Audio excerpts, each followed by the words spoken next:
This is for the explorers of countryside and coast. This is for the fun lovers who enjoy days out the most. This is for the history buffs to travel back in time or travel light years ahead. This is for the culture vultures to discover something new. This is for the foodies when nothing else will do. This is Durham. This is for you.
One, two.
Dead in his flat, he'd had a heart attack at the very early age of like 51, 52, something like that. And he was a really nice guy. I love him. His, what was the next thing people across him? Look, an award, isn't it? And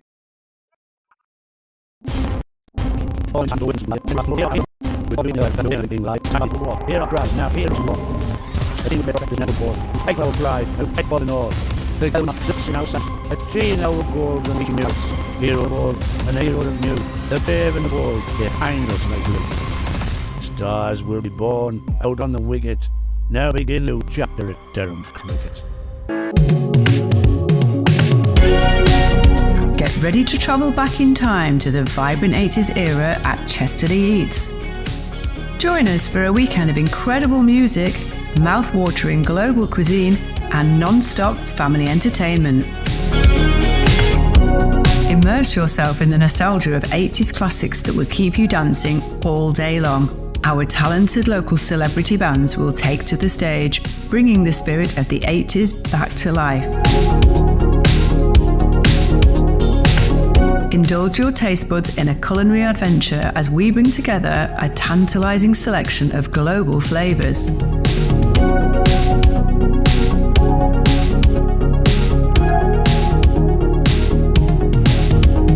From sizzling street food to delectable desserts, our hot food traders will satisfy every craving. Chesterley Eats is not just about food and music, it's a celebration for the whole family. Kids can meet their favourite mascots, participate in interactive activities, and create memories that will last a lifetime.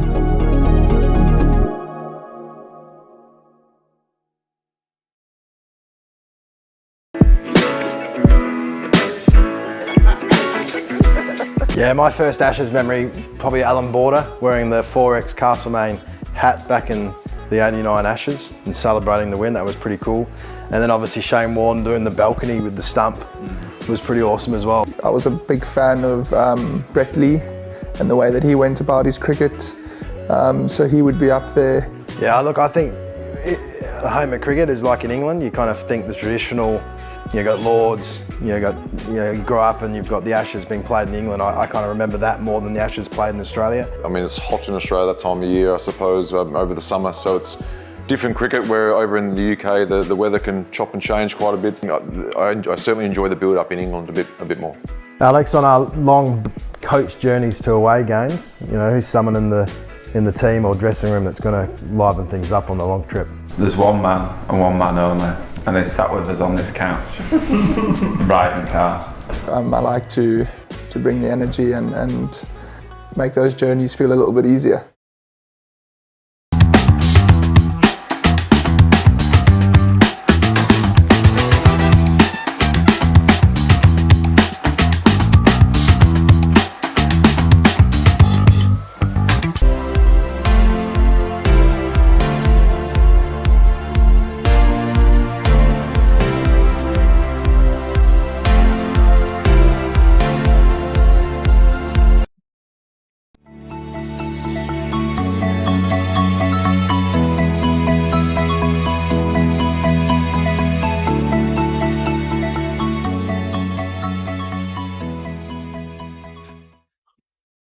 Driven straight by Clark. That's Bryce Deleda, sorry, lovely shot. It's going to go for 4 at the moment. Played by Deleda. That's going to be 4 more in a World Cup qualifier. And this is, where's that gone? That's through the covers for 4. Timed it nicely, hit it right on the bounce, and it's right out the meat of the bat. Comes Crocombe again, he bowls. Deleda's away, down to the boundary for 4. Third man, he's done it. 137 balls, his first championship century. Crocombe in again, and he's out. Is he out? He's out the next ball. Can't believe that. Caught behind the next ball. In again. Balls and pulled away by Rain, and he's going to be caught. And it's a second wicket for Henry Crocombe, and Ben Rain is on his way. Crocombe in again now. Right arm over from the Finkel end, and that is the end of Potts. Caught behind. He was pushing at that one. The ground running away from us. He's in and bowls and away firmly by Clark, and he's out. And that was a terrific diving catch. I think that's Daniel Ibram hit in there. It was smashed away, and the end of a wonderful innings. 35 on the back of his shirt. He's in and bowls, and Clark is the LBW is. Tom Clark is on his way. He's running around the wicket. Comes in and bowls to Haynes, who pulls the ball away over mid-wicket for 4 runs. In comes Potts bowls. He bowls him. What a delivery that is. Tom Haynes is on his way. He's had his leg stump knocked out of the ground. In comes Rain and bowls, and Pujara plays nice. That's a lovely shot by Pujara, just leaning back and passing the ball firmly away through the covers. This will go for a boundary. What do we need to do to achieve that? Peel for it's a stumping, leg tight stumping, and that is the end of Allsop. Potts in, bowls to Pujara, who drives. Lovely shot by Pujara. 4 runs through extra cover. Sort of bad names. Potts in, bowls. Another wicket goes down. 5 for 9. Parkinson again, he's swept, and that's going to be 4.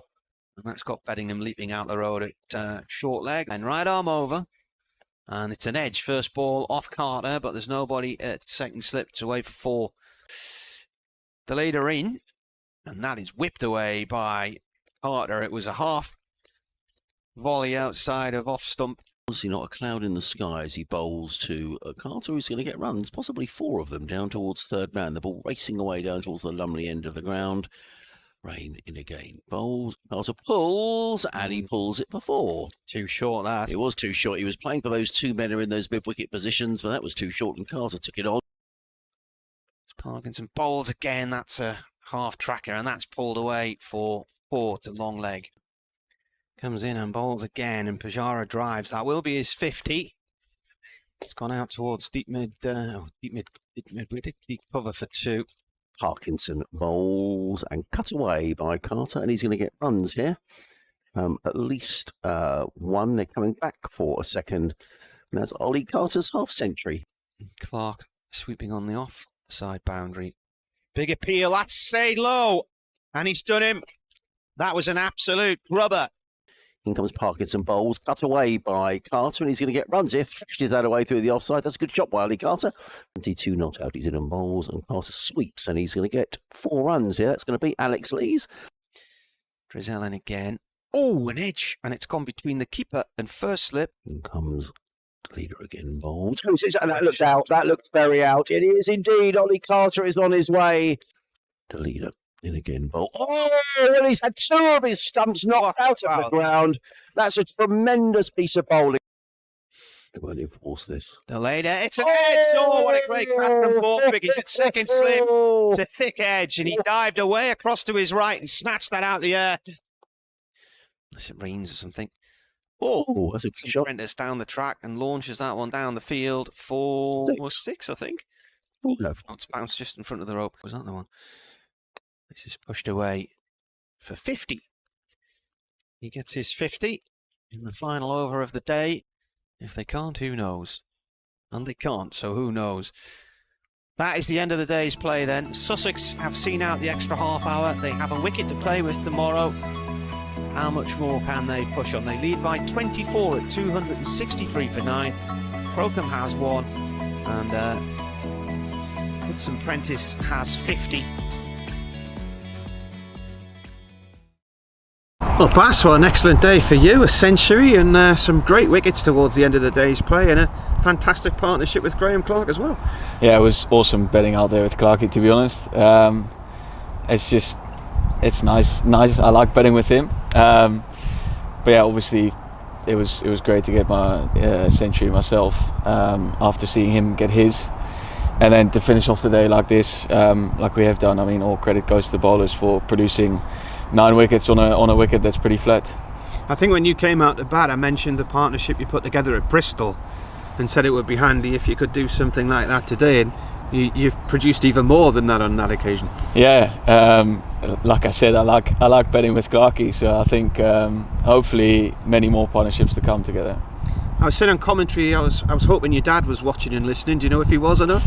Yeah, well, I know he tuned in at 12 o'clock Dutch time, which is 11 UK, so he forgot that we're starting at 10:30 these couple of weeks. But yeah, he sent me a message today when I got out. I saw it. He didn't want to send a message yesterday because he didn't want to jinx it. So yeah, he was watching. So that's the 7th time this season that Durham have got maximum batting points, and there's 2 games to go, so there's still 10 points up for grabs. I think you have 45 batting points this year. The record's 49 in 2009. That was a 16-match season. This is 14, and you can actually beat that. That'd be quite cool. No, I think the way we have betted this season, taking the game on, always looking for the positive option. That you can see that back in the points we've gotten so far. So. It'd be cool to break that record, but I don't think many guys will be thinking about it in the middle. They'll just be trying to play their own positive way. I think it was a lead of 239 when you went out to bowl. You came in to the action late on with the ball in your hand, and it was a laser guided spell from you. Talk us through the one that wasn't a wicket. I think it did hit the stumps, but the bails didn't come off. Yeah, it all happened pretty fast, to be honest. I think he hit it first, then onto his pad, and then he just rolled onto the stumps, but didn't want to dislodge the bills. I mean, lucky to get him. I think it was the over after. But yeah, it would have been a handy wicket to get anyway. Yeah, so that was Ollie Carter. I think he was on 78 when he survived when the ball hit the stumps, and then you yorked him on 80. Yeah. I mean, by that stage the ball was reversing a bit, so I think we used that pretty well. Myself coming back, and then Potter was excellent from the other side. And yeah, it was a breakthrough that after the wicket of Pajaya we really wanted. So it was nice to get it. You nearly got over the line tonight. They were 8 down when you got the extra 8 overs to try and finish the game in 3 days. You've got them 9 down. You will have to bat again tomorrow, but the plan from a Durham point of view was to try and wrap this up as early as possible tomorrow. Yeah, hopefully. They can always come and smash a couple of runs and make it even harder for us. But I think with the new ball and obviously the class of Rainey and Potsy, try and get it as early as we can, and then get the runs quickly and take all the points. You nearly got over the line tonight. They were 8 down when you got the extra 8 overs to try and finish the game in 3 days. You've got them 9 down. You will have to bat again tomorrow, but the plan from a Durham point of view was to try and wrap this up as early as possible tomorrow. Yeah, hopefully. They can always come and smash a couple of runs and make it even harder for us. But I think with the new ball and obviously the class of Rainey and Potsy, try and get it as early as we can and then get the round quickly and take all the points. Thank you.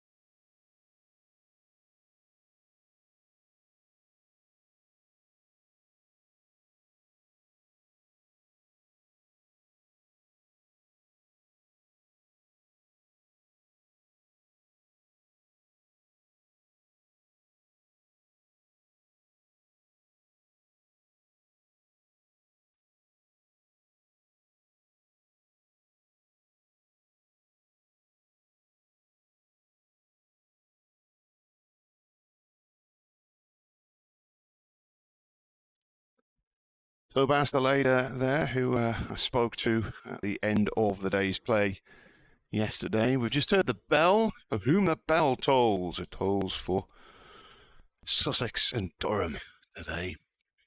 It's a bit overcast. We driving home last night, it was still really warm, but then driving towards the Roker Riviera, this wall of fog coming up the River Weir met me about 2/3 of the way home, and it did feel quite a bit cooler on the coast. It was about 13, 14 degrees.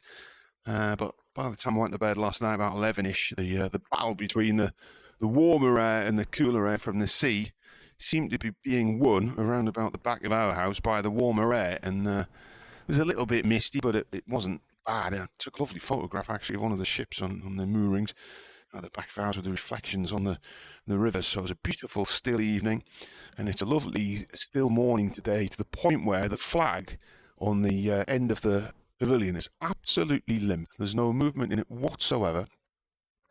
Bit overcast, a bit muggy, but the sun is trying to break through. And in fact, just looking across to the west of us there, some elements of blue sky. So I think it's going to be a nice day. Still, I've been out there doing a video this morning in a t-shirt, short sleeves again. Yeah. In here, we're in our jumpers again. Marty. We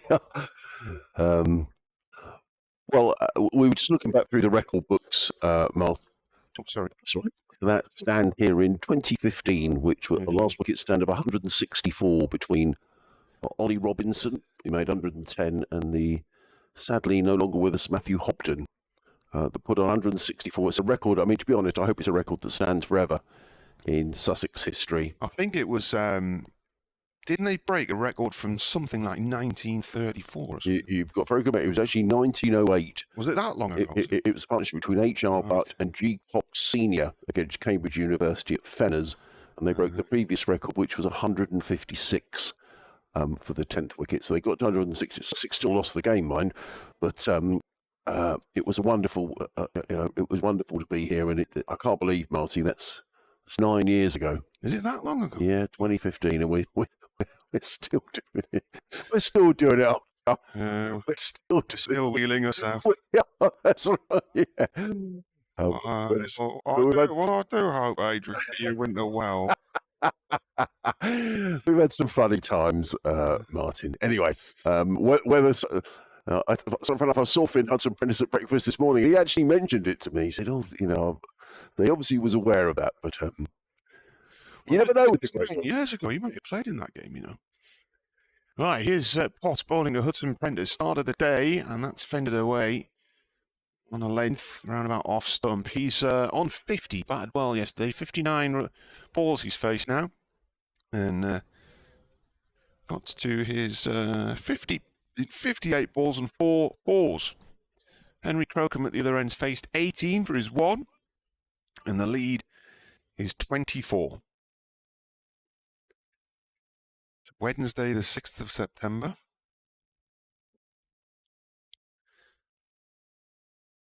So in a nutshell, as Potts balls and Hudson Prentice pulls that out towards deep square leg to Graham Clark for 1.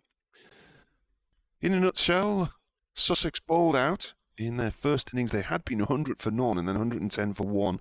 Bowled out for 266. So Durham took the 3 bowling points, 1 batting point for Sussex. Durham's first innings, 505 for 9 declared yesterday. They got maximum batting points for the 7th time this season. Centuries for Alex Lees, Basta Leda and Graham Clark. Half centuries for Scott Borthwick and Ollie Robinson. The lead, 239.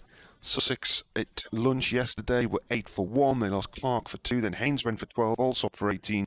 Coles for 5. By tea, 144 for 4 and trailing by 95. Then Pujara put on 83 with Ollie Carter. Pujara out for 51. Carter out for 80.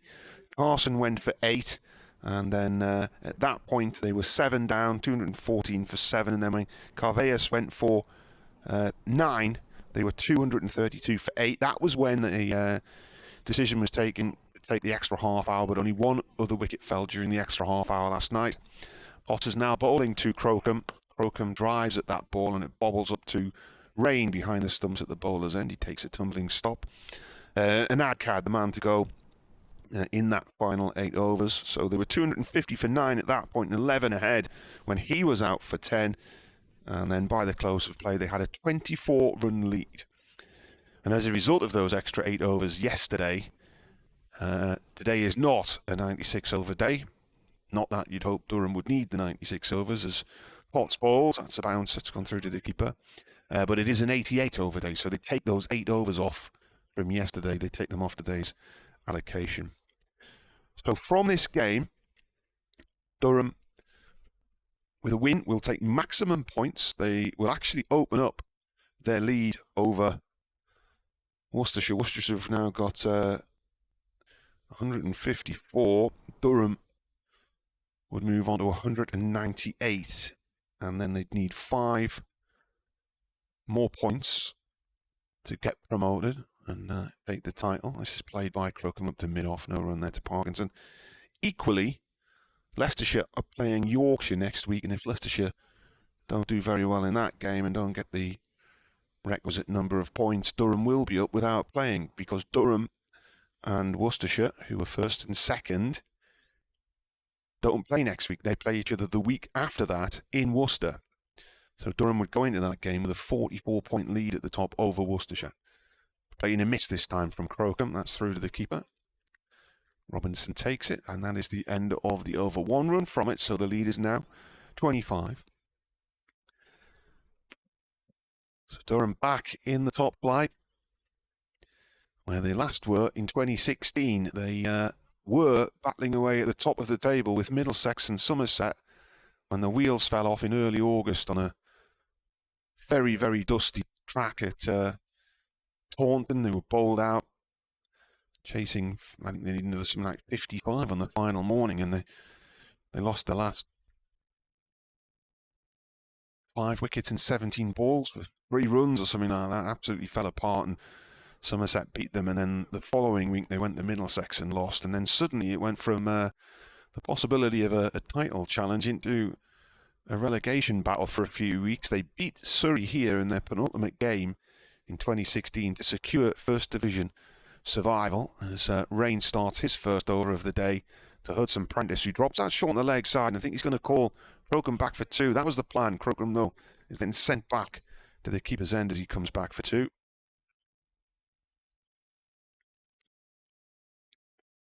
Anyway, Durham beat Surrey here and secured their First Division status with a game to go. They went to Hampshire the final week of that season, beat them, and as far as everyone was concerned, Hampshire were relegated along with Nottinghamshire. But what Hampshire had already been told 2 weeks earlier was they were staying up because the ECB were going to relegate Durham over financial matters, and that's what happened. Durham didn't find out about that, though, until 2 or 3 weeks after the season finished. So the team who were the longest reigning, the longest surviving side in Division 1, certainly relegated. As Rain bowls now to Crocombe. He turns this off down towards long leg for 1. Hampshire have remained in Division 1 ever since. Notts have been up and down a couple of times.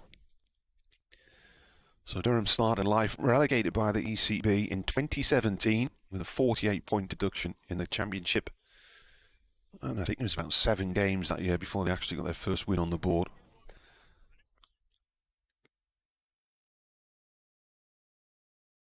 Rain turns. And comes into ball now. And that's pushed by Hudson Prentice off towards point for 1, so he moves on to 53, the lead to 28. They came close to a promotion push in 2019. After a slow start, they went 8 matches unbeaten and got themselves right into the promotion picture. Beat Middlesex at Lords in the penultimate away game, and then in a very misty damp week at Northampton, they were turned over by Northampton. That ended their hopes of promotion. Northants went up instead eventually, 2 years later after COVID. Rain bowls to Crocombe. That's played to Potts at mid-off. No run there.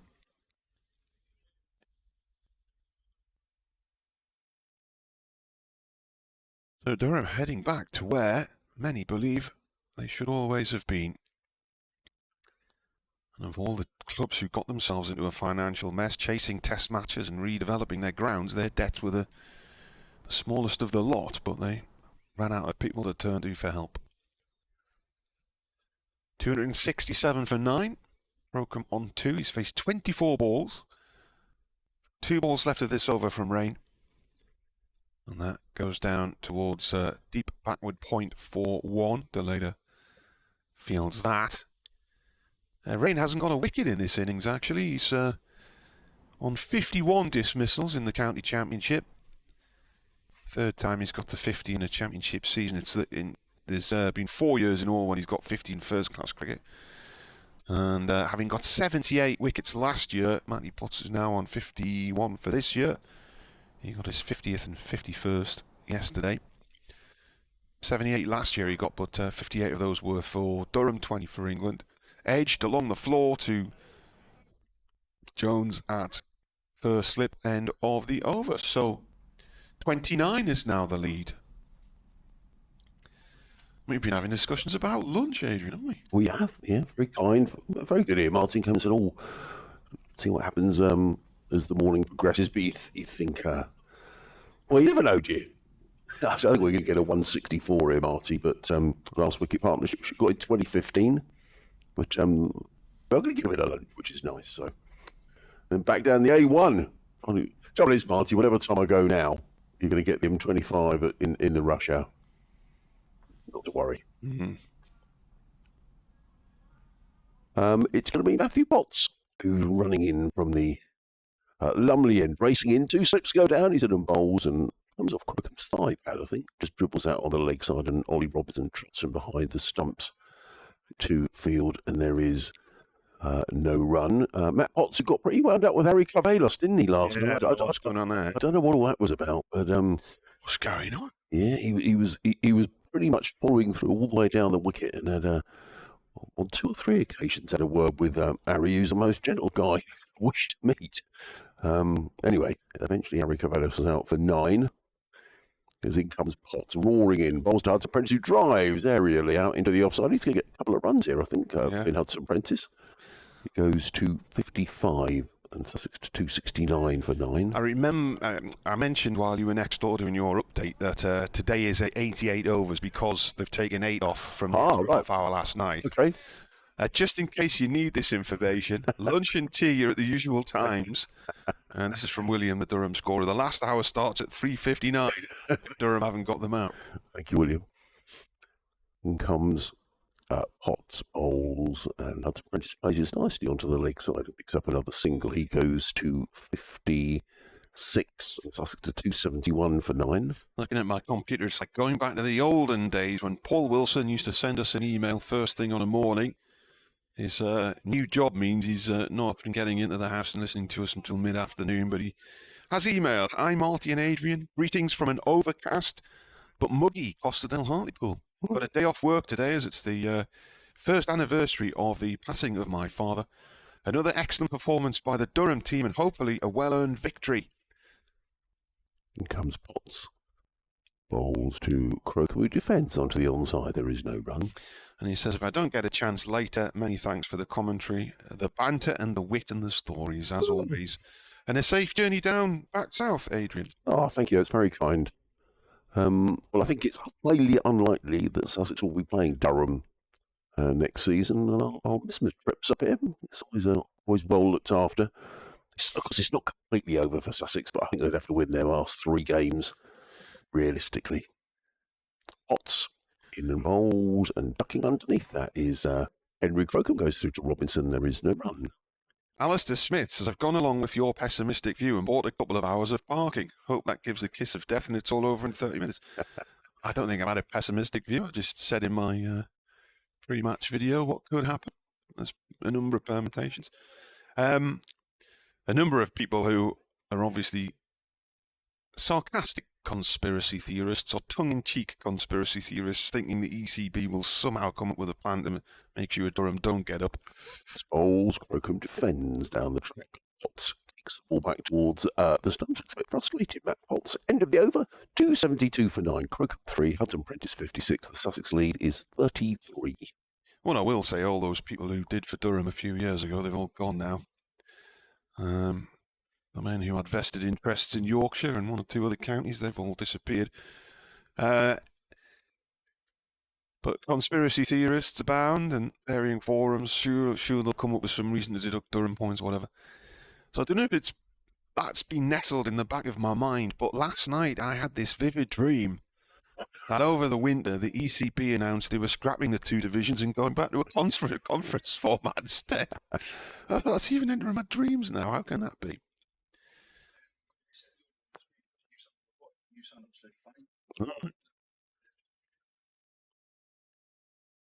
Batted out through the covers here by Hudson Prentice for 2. Stopped by Lees, who picks himself up gingerly. Apparently I sound a bit funny on the stream, so we sound normally, you know. Yeah. Top score 73 this year. I saw Finn at breakfast this morning and he was saying because he averages over, in fact, he's 3rd in the Sussex batting averages. Finn Hudson Prentice averages 51. So he's had a good season with the bat, 7.5 centuries. But his top score is 73, so he'll be aiming for that today. In comes rain and balls. That's hauled out towards deep mid-wicket. Stopped by the leader. 1 run, though, for Hudson Prentice. SEO on this stream today is especially entertaining as your voice is taking on a depth to rival even Dave Fletcher. Must sound like Darth Vader then. My dream last night. Oh, go on. And the ECB suddenly announcing conference cricket for forevermore. Malcolm Basanko says, Martin, please don't give them any ideas.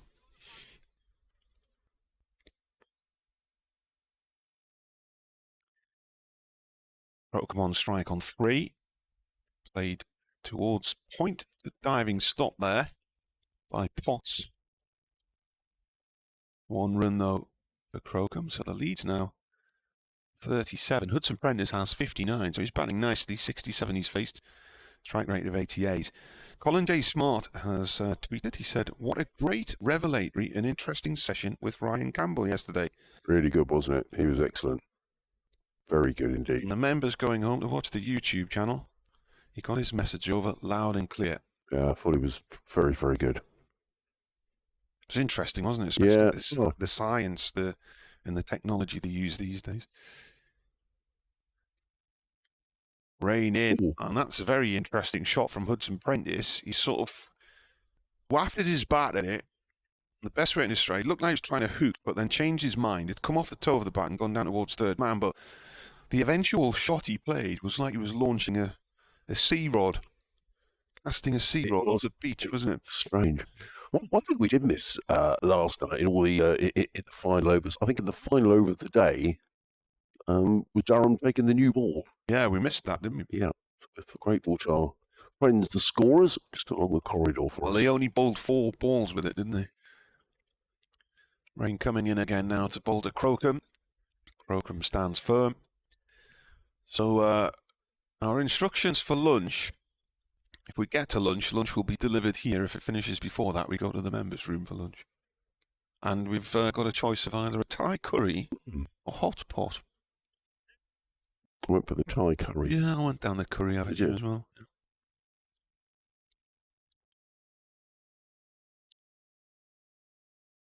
277 for 9. The lead is 38. Been playing for 15 minutes this morning. Sun's starting to shine. It's driven by Crocombe. To Clark at wide.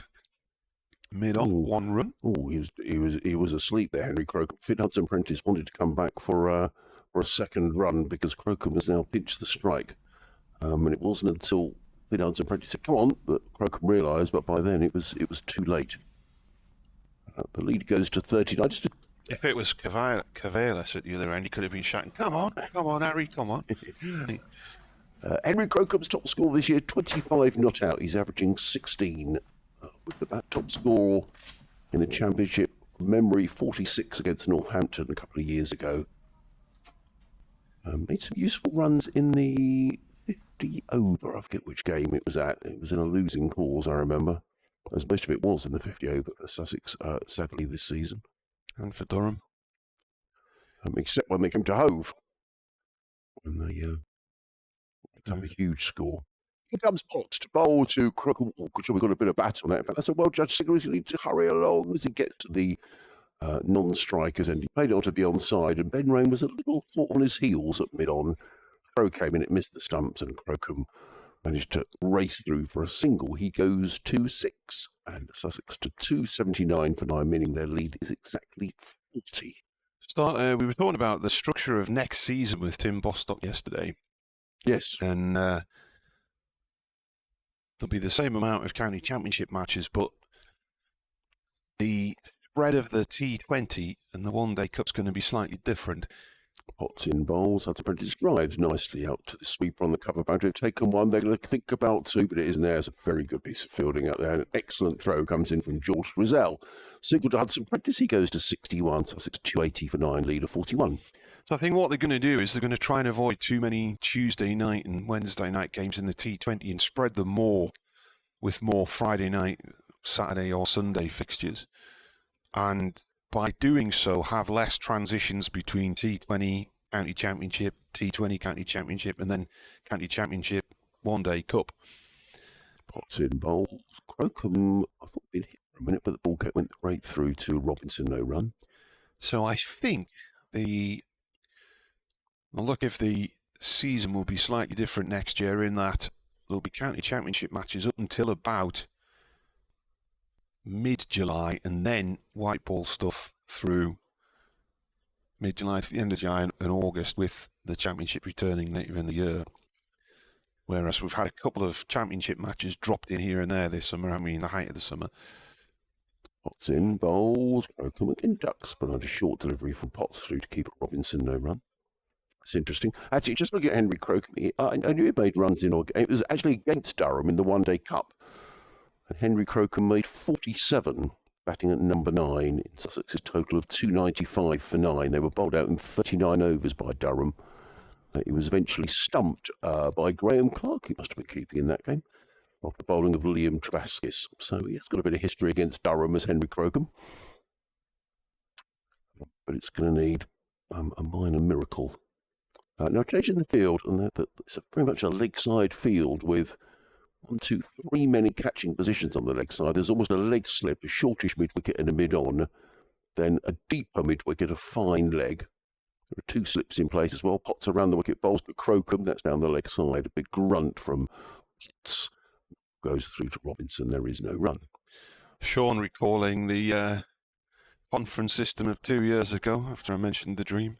That year of weirdness where you needed a degree to work out who was getting promoted and who was playing where and whatnot after the was it a 10-match split or something? Well, it was, it was. You played in a conference, where depending on your points, so there were 6 teams in each group, weren't there? Yes, there were. So if you finished in the top 2, you went into Division 1, battled it out for the title. 10 bowls, ducks underneath a short one, does Crocombe through to Robinson. There is no run. End of the over, 280 for 9, lead of 41. Hudson-Prentice 61, Crocombe 6. So the only team to beat Durham in the league set up that year was Essex, but unfortunately Durham lost to them twice, here and there.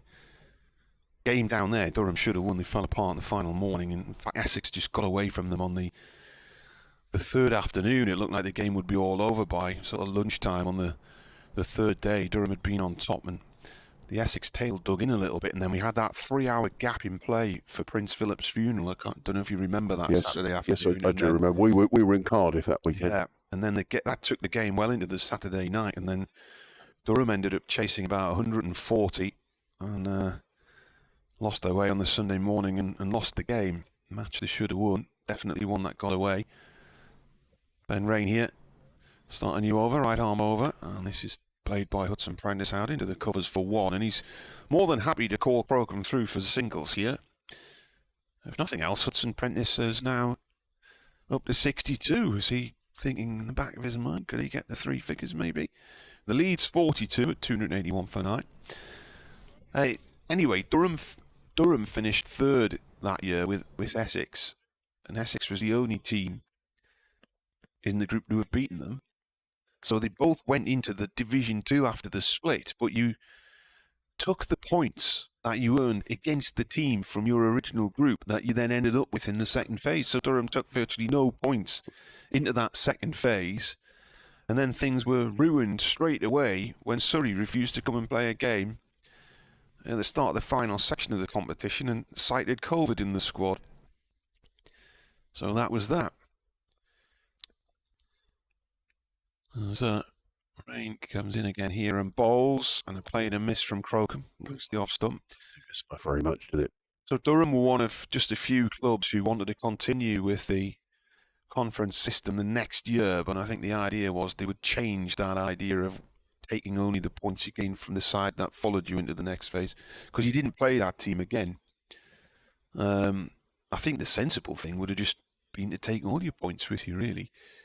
It was very odd, wasn't it? It was very complicated. But as soon as Surrey called that game off, that was it for Durham, and any pretense of them finishing high up.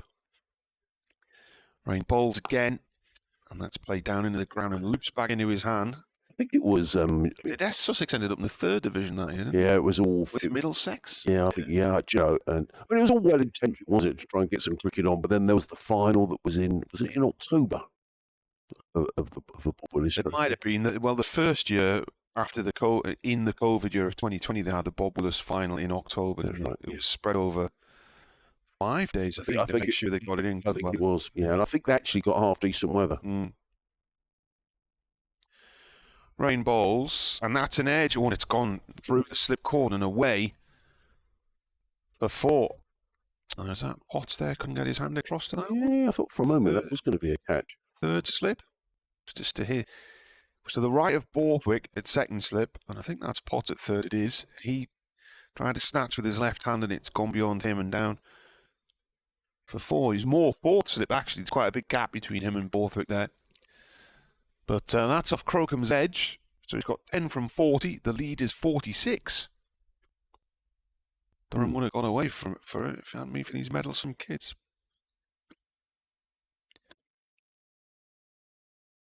$285 for 9. Rain bowls. Crocombe pushes the ball out into the covers.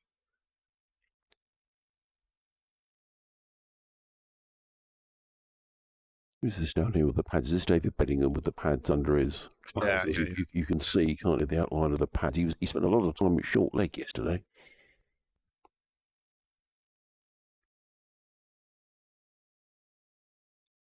It looks a good pitch, Martin, doesn't it? I mean, we're not going to see an awful lot of cricket today, but it hasn't really deteriorated as perhaps might have been expected for a fourth-day pitch. It's had a used pitch already. Final ball of the over. Rain bowls to Crocombe, who plays this off to mid-wicket and keeps strike. Drizzell will feel that. So at the end of the over then, the lead is 47. Crocombe has 11. Hudson Prentice has 62. These two came together with a score on 250, so they put on 36 so far. Yeah. Bit of niggle value. MV Photography says, sounds like Marty's voice is broken again. Hope you're okay, Marty. Thanks for the great commentary this season. I think they were resetting the they were. stream, weren't they? Yeah, Sam, the Sam the Biscuit Man came in. Sam the Biscuit. He's a good lad, isn't he, Sam? He's kept us well fed. I'm a bit worried about where he's going on holiday next week. He's going to have to take some ID with him. I don't think he'll get served. Comes Potts racing in bowls to Crocombe right up in the blocker. It's a good delivery. It was well played by Crocombe, in fairness. He jagged down at the last minute, played it to mid-on, fielded by Ben Rain. There is no run. And with that, the low cloud starts to break up. Lots of blue sky appearing above the ground. The ground is now bathed in sunshine. And it's going to be a lovely day here in the northeast of England. It was forecast to clear up, wasn't it? Sort of mid morning. Yeah. That's exactly what it is. It's a bit of high haze breaking away now, isn't it? Two slips go down, Potts racing in, and the Lumley end bowls, and Crocombe sort of doesn't move his feet. He sort of scoops that to backward point, which is forwarded by Baz the leader, and there is no run. Mervyn has emailed. There's not many in the ground today. Is it? Actually, looking around, there's a few more than I thought there'd be. I can't see Mervyn's MCC Panama hat at the far end of the ground. Where is he? No, he must be listening from home, watching from home. His email, he says, "Good morning, Martin and Adrian." Good morning. In bowls, Crocombe just stands still, doesn't move his feet, plays it to backward point, but he keeps it out. That's the important thing. There's no run. He said Durham have very little to thank the ECB for following their disgraceful treatment of Durham, and the more disgraceful given Yorkshire's recent penalty. However, I'm convinced Durham are in a stronger position now. The finances are likewise in a far better position too, and all their own work. Thanks and a safe trip home to you both, says Mervyn. Thank you, Mervyn. Potts in and bowls, Crocombe stands and drives that firmly to mid-off. There is no run. Do you know what I would do now from a Durham point of view? Bring the spinner on. I would get Baz the leader on from one end, and I would get Parkinson on from the other, and try and end this partnership. Leads 47 at the minute. Dear Marty, says Bernard, I hope by lunch today the game will be wrapped up, but stranger things can still happen. Potts wheels around, he's on his way. Two slips go down, short leg in place as well. Bowls that short, and Crocombe ducks underneath it. Kept his eye on the ball, did Henry Crocombe. Whistled through into the gloves of Robinson. There is no run. He says, I know you do more miles covering Durham each season than the others, but Adrian must have some awkward journeys around the M25 going to Middlesex and Surrey fixtures. Perhaps the ECB will say Durham have been developing so many good young players to play for England, they might conclude they require a couple of extra seasons in Division 2 to continue the conveyor belt, as Jimmy Anderson will be leaving Test cricket in the near future. Here comes Potts. Walls Crocombe clips to middle, picks up a single. Well, it's not shine giving Henry Crocombe the strike. He's pitched the strike for the second over in a row. He goes to 12, Sussex to 87 for 9. And the lead goes up to 48. So Sussex have doubled their lead. In fact, the worst journey really I have is on T20 nights when we go to Chelmsford, getting around the M25. Friday night. Getting through the Dartford tunnel and then across the other side. You have to allow hours. Can I give you a tip? Go on. That rather than go around there and sit in that mess, which I sat in for 45 minutes last week, that you go up through Bromley and Eltham and pick the road up through the Blackwall tunnel and come out that way instead. It's not a bad call. It's there was one famous year that Sussex got caught. I think it took 4 hours to get home. And Luke Wright tweeted on the coach, if any Sussex fans fancy opening the batting? No, we're late. Here's Ben Rain, right arm over. Playing a miss this time from Crocombe. Bit of a slower ball. The nightmare journey that we had a few years ago was, I think it might have been Imran Tahir's final game for Durham, and nobody had told me that a Friday afternoon game in the T20 in August at Worcester had been brought forward by an hour because of their lack of floodlights. And that had completely escaped me, and it was only when I was sitting in the house tweeting that I'd be on air at 5:30 or whatever, that somebody pointed out that the game started at 4:30. Ben Rain comes in and bowls. This is played back to him. So in a massive moment of panic, loaded the car up in nanoseconds, chucked everyone in the car, and hurtled off down the road to try and get down to Worcestershire, and forgot completely that the M1 past Nottingham was a complete nightmare. Just sailed straight into the back of this traffic jam and sat there for 2 hours. Oh. And what I'd been doing all that summer was going down the A45, is it A46 to Leicester from Newark, missing all that out. This has turned nicely out towards deep square leg for... Oh, they could have had two there. They could. I don't know why they didn't. Dawdley, and they've only got the one. Program. Nelson Prentice definitely wanted to come back for the second. Yeah. They dithered, and Parkinson got the ball back in from the square leg boundary to the Castle side of the ground. Yeah, normally I'd go down to Newark and take the new dual carriageway down past the edge of Nottingham to Leicester. It's a fantastic road. Brings you out at Leicester Forest East. Yep. And then you cut back across. And on this particular occasion, I just didn't think about it and hit this traffic jam near Trowel Services and just sat there for 2 hours. And then that meant we then hit the rush hour traffic coming around Birmingham. By the time I got to Worcester, it was 20 past 4.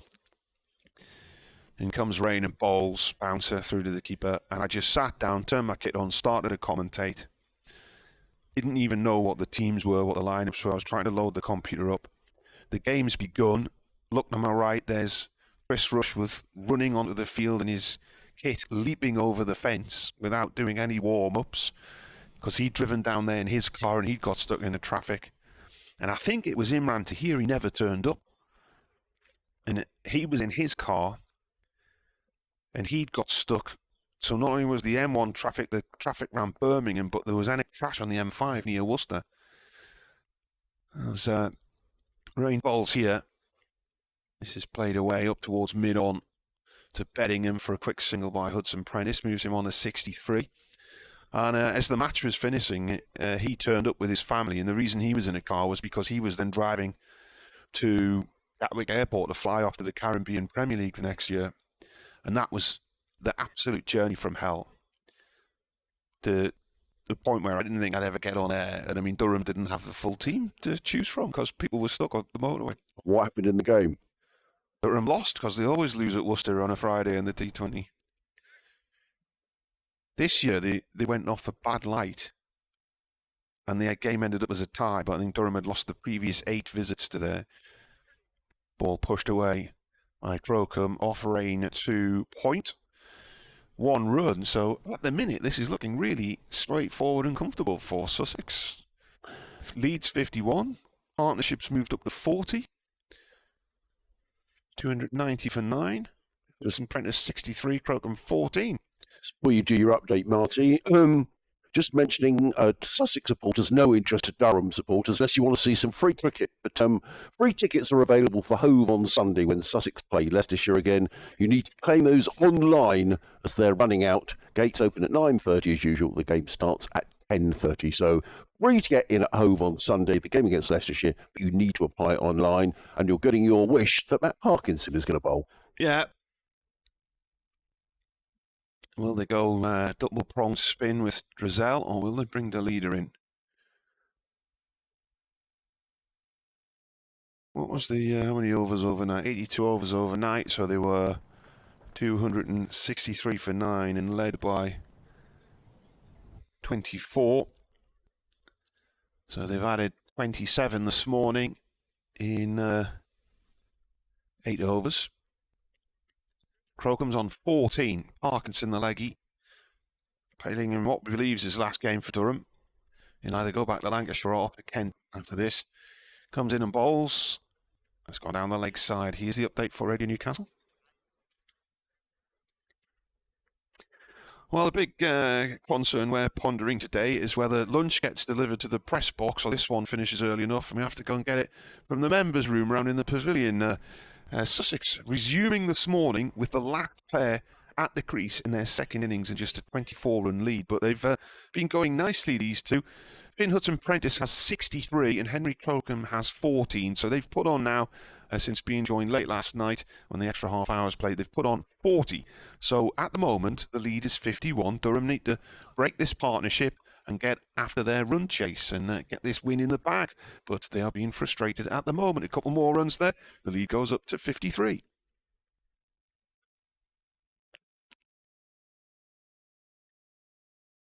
Here we go. Oh, missed a story about a koala there. They ran 3, though. They did. Some Prentice on strike. I wonder what the koala story was going to be. Story about a hungry koala. John Malone's been in touch from Bexhill. Hello, John. I'll read your email at the end of the over. He says, hello, Adrian and Marty, coming through loud and clear on my stream. I'll read the rest at the end of the over. Parkinson comes in and bowls. It's pushed by Hudson Prentice down towards the later at third man for what? I'm just going to actually turn the stream up. Yeah, I do sound strange there, don't I? That is weird. I might switch microphones. And... I've got another... No, I'm just going to switch different socket instead.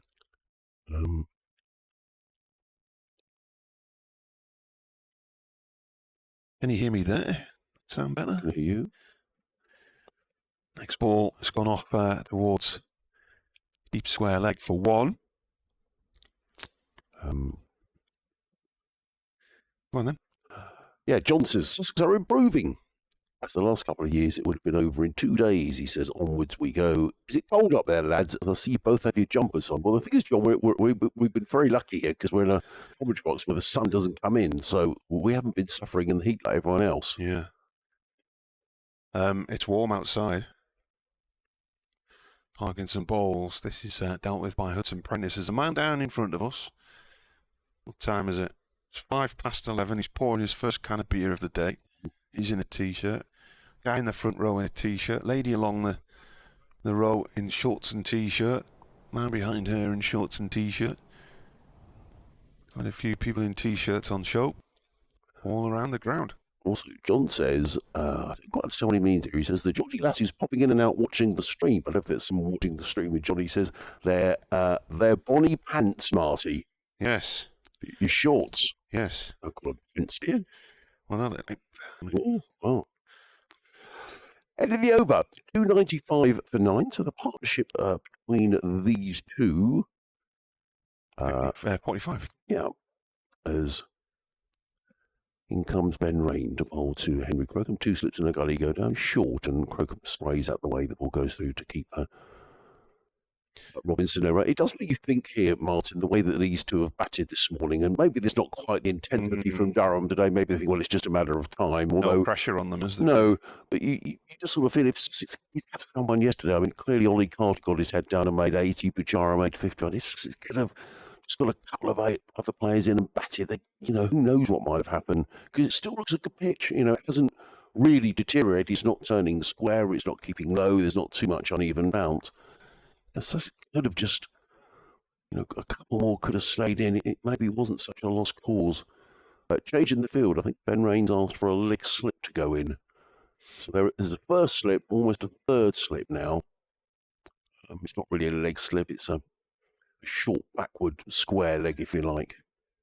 And in fact, Ryan Campbell was saying when he was here yesterday that Ben Rain is always thinking outside the box in terms of how he might take wickets. In he comes and bowls, and Crocombe defends down the track. There is no run. Yeah. Email from John in Bolton. He said, greetings from a balmy Bolton. It's a bit cooler than yesterday, so Betty the neighbour is pleased. we never have you in this country. He said, I've just tuned in and thought the BBC had replaced you with someone more posher. Anyway, as this will be a shortened day, I'll take the opportunity to thank you and Adrian now for your commentary over the last 3 days. I didn't tune in on Sunday, he says. That's very kind. Thank you. Thank you for listening. Raining again, ducking underneath that is Crocombe through to the keeper, no run. He says, if the weather is kind, I might get myself down to Worcester in a couple of weeks, so I might see you there. Have a good and marrow. Well, if you do, John, I'll be staying down there, so we can have a pint. So. I watched, it's funny, we're never happy. I tell you, I was watching the news last night. It was very depressing. I was reading, local authorities going bust, water companies putting sewage into rivers, schools are falling down. I thought, What, the sick man of Europe again? What's going on? Well, the water thing does really irritate me. We've done some reports on that on the radio station, and that's pretty awful with the water. I mentioned the World Triathlon Championship in Sunderland a few weeks ago, and 57 people became ill afterwards, but don't know what the source of that is. Yeah. Well, I did a report as in comes Ben Rain. Runs in and bowls, and defending his Crocombe on the offside of the track, no run. Was this the report about water companies secretly pouring sewage into the rivers and whatnot during the heat wave last year. Yes, yes, that's right. So during, and there's been a lot of this around the Sussex coast, and it's been something we've covered a lot on the radio station, with swimmers getting ill in the sea with sewage pumped in when there's storms. I think what people didn't realise is that also water companies have been releasing sewage into streams and rivers during dry spells, which is actually illegal, Martin. So, you know, they're rightly being pulled out of it. It's dreadful. Rain runs away from us, comes in and bowls to Crocombe, who defends into the offside, and there is no run. In fact, we did a report. Wasn't there a report last week when I was in France? I read something about water firms have been given something like £100 million in tax breaks or something as well. Oh, I don't know. I think you can't get your water from anywhere else unless if you have a choice, is it? No. We did a report on the radio station of some swimmers who swim in a local river, but now what they have to do is to test the water every time they go in to make sure it's not. One of the fellows said at the minute, he said, I wouldn't let my dog swim in the river. He said, it's that dirty. That's dreadful. Anyway, let's concentrate on the cricket. I get too worked up about that. 295 for 9. Income worked into a lather. Right.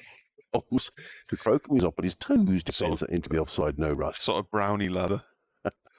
Yeah. Made it over there. Sussex survive another over. Ben Rain, 21 overs, 2 maidens, no wicket for 74. Live cricket here on the BBC, BBC Radio Sussex, BBC Radio Newcastle. Adrian Arms, Martin Emerson. We've had 3/4 of an hour's play, and we're sort of, this might go up to sort of, well, 56 needed to win, so we may get up to somewhere around lunchtime, Martin, because we'd lose 10 minutes if a wicket went down now. We've got this camera on us, and I have to say, every time I notice it's on us, I'm always scratching my ear or scratching my head, or I think they watch until I'm doing something with my face, and then they come on. Yeah, it's interesting because I saw some photographs a few weeks ago, and there'd been some flash floods around Scarborough and Whitby, and people were saying the sea was full of sewage, and it wasn't. It was runoff from the land, and that's different. Parkinson comes in and bowls, and that's a something. And Hudson Prentice is in a different postcode there. Well, I suggested bring Parkinson on to end this partnership. They're all out for 295, so Durham will need 57 to win.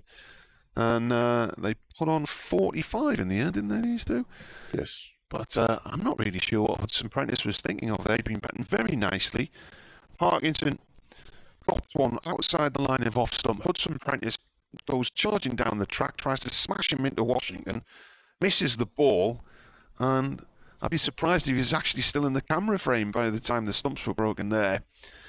But they're all out for 295. So I've had a little bit of there was a real rush devilment from that partnership there. A little bit of niggle value.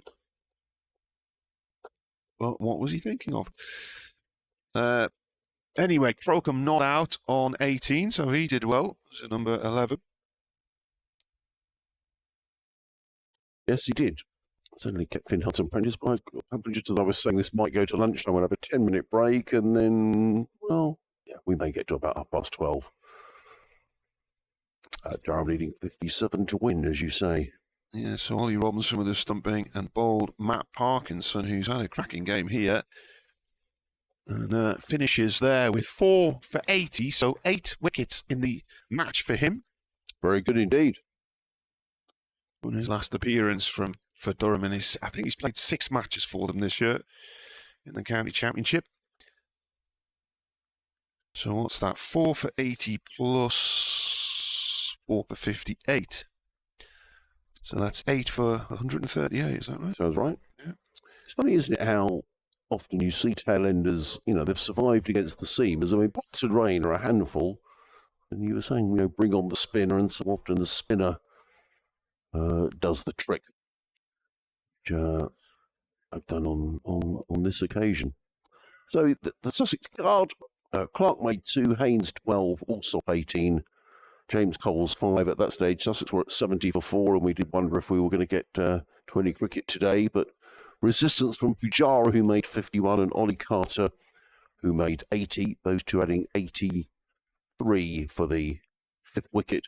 But really, once Pujara had gone, you really felt that the end was pretty much nigh for Sussex. They battled away. Ollie Carter made a very good 80 before he was able to go into Basdaledo, who bowled a really good spell after tea yesterday. Jack Carson made 8, Ari Cavalos 9, Undadkat made 10, and then Crocombe finishing 18 not out. Finn Hudson-Prentice, the last man out, for 64. So very much look like Sussex are heading for their first defeat in the county championship this season. I think that's a slightly weird statistic, really, Marty, because, as I say, they would have lost both games to Yorkshire had it not rained. But it is a fact they haven't lost so far in the championship.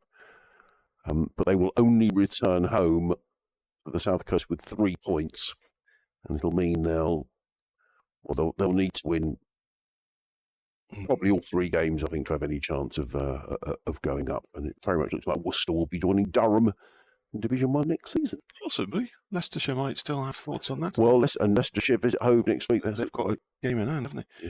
Yeah.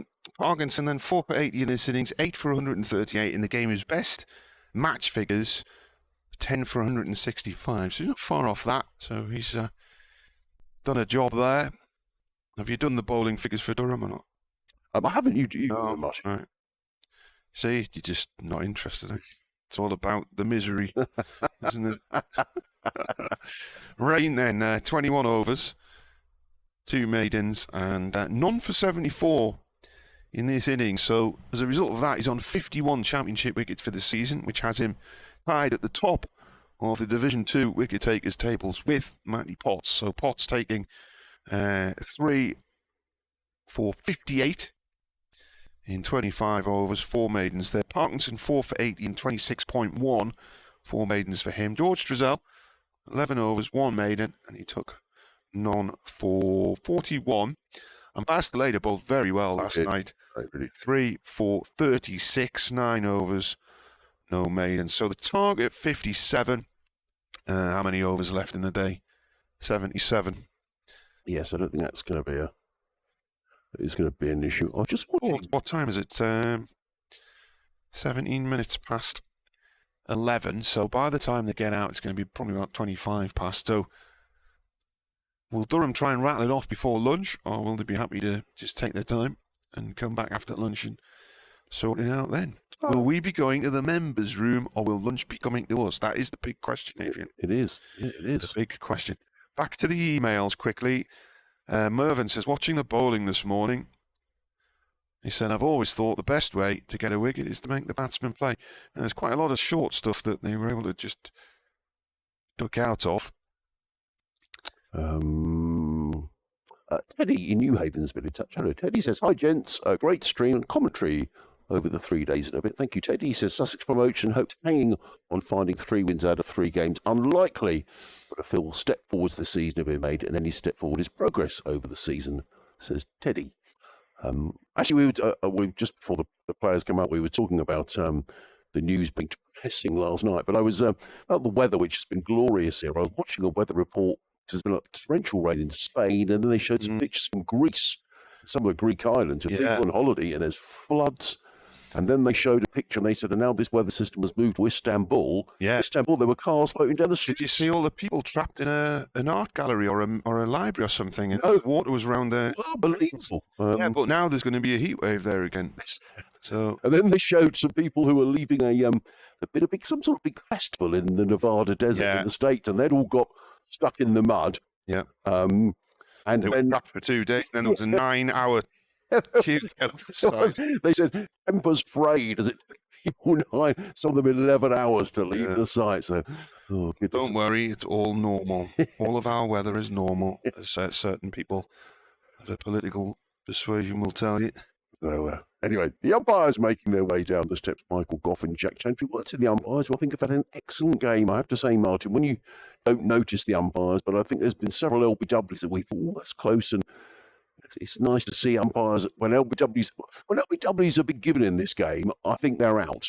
I mean, we've got a great view here. We're pretty much wicket to wicket, but you do see some games where you think, oh, that was a fairly quick decision. But these two have really considered their LBW decisions, and I would say that they've pretty much got every decision right. So well done to the umpires. Jack Chantry, as Marty was saying, did a bit of commentary around the BBC for a while before he embarked on his umpiring career.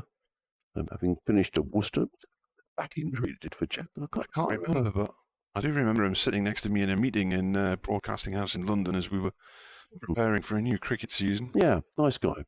But and Michael Goff out with him as well. So let's see what how long this is going to take for Durham to score these runs. I doubt that anybody is thinking there's going to be any sort of a miracle here, and Sussex will take these wickets. But I'm sure these two will be, particularly Michael Jones, because he only made 6 in the first innings, and they'd be keen to not to get out in pursuit of these 57 runs win. And Adcat is going to open the bowling for Sussex from the Finkel end. I was watching him warming up actually, and some of the Pilates and exercises he was doing were pretty rigorous in front of the pavilion as he gets himself warmed up. He's here, I understand, for 3 games. So the Leicestershire game, which starts on Sunday, just another shout out for those free tickets. Get them online, Sussex people, if you're listening, and get yourself down to Hove at the weekend. The weather forecast looks very good actually. For the week. Somebody just said they thought this good weather was due to last until October, but how on earth do you know that? How are you going to know? No idea, but it's pretty sort of headline somewhere. Anyway, 3 slips in place, backward point, cover mid-off, mid-on, a deep square leg and a fine leg, and it's going to be Yade Abinadab, who's in running in bowls, and he bowls to Alex Lees, who's straight away off the mark, but teaches that into the covers. And Lees, who batted so well in the first inning, wonderful knock of 103, one of 3 centurions for Durham. Baz Leader's 103, Graham Clark's 128, and that 6-wicket partnership. When we look back at this game, I'm not saying it changed the course of the match. Well, no, I'm going to say that because it was a partnership of 207, and when they came together, Durham was still in arrears by 1 run. That game really put the game. Partnership really put the game to bed, and then the Leaders' 3 wickets yesterday made today pretty much a formality. And Adcat is on his way. Left arm seam up over the wicket, bowls, and Jones defends down the track. And Adcat fills off his own bowling, and there is no run. That didn't seem like a 10-minute turnaround, did it? It was quick, wasn't it? Yeah. It was quick. It was only about 6 or 7 minutes. No, I agree. I mean, we were chatting away, but it was quick.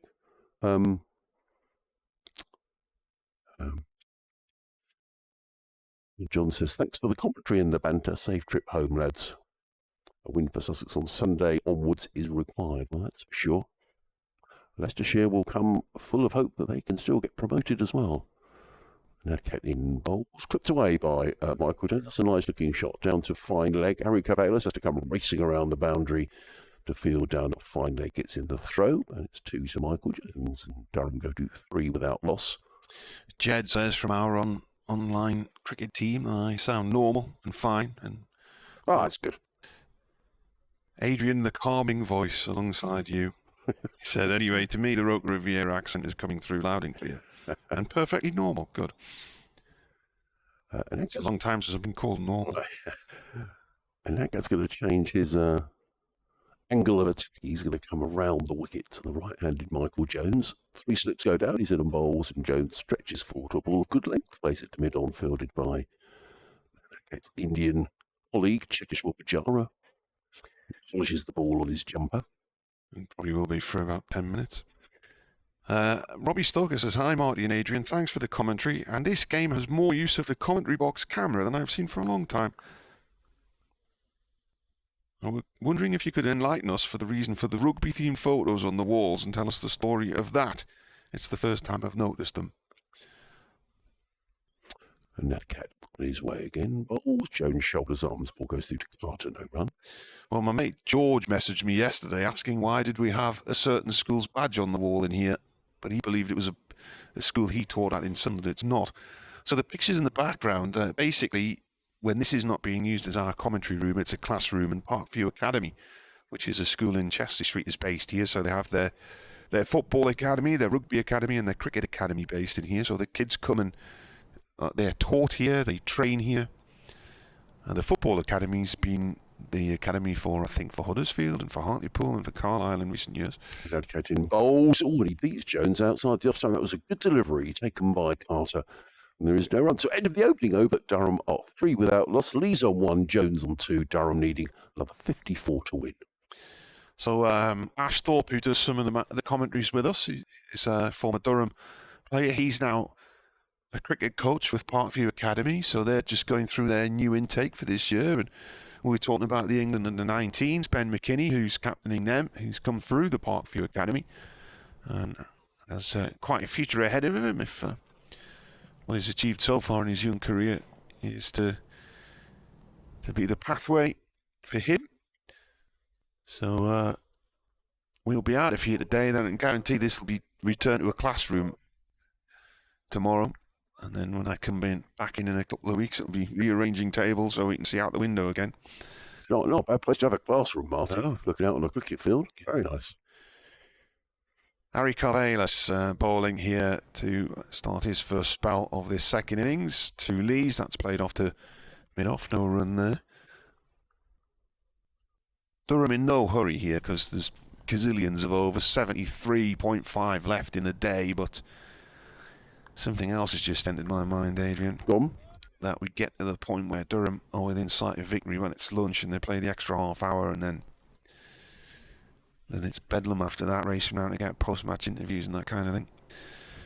Carvelis in again, and this is played to Yorker on the off stump, and it's dug out, toe of the bat by Lees to mid-on. Oops, dropped my pen. Sorry, I just picked up a tweet from Paul Jones. Any rain around, Adrian?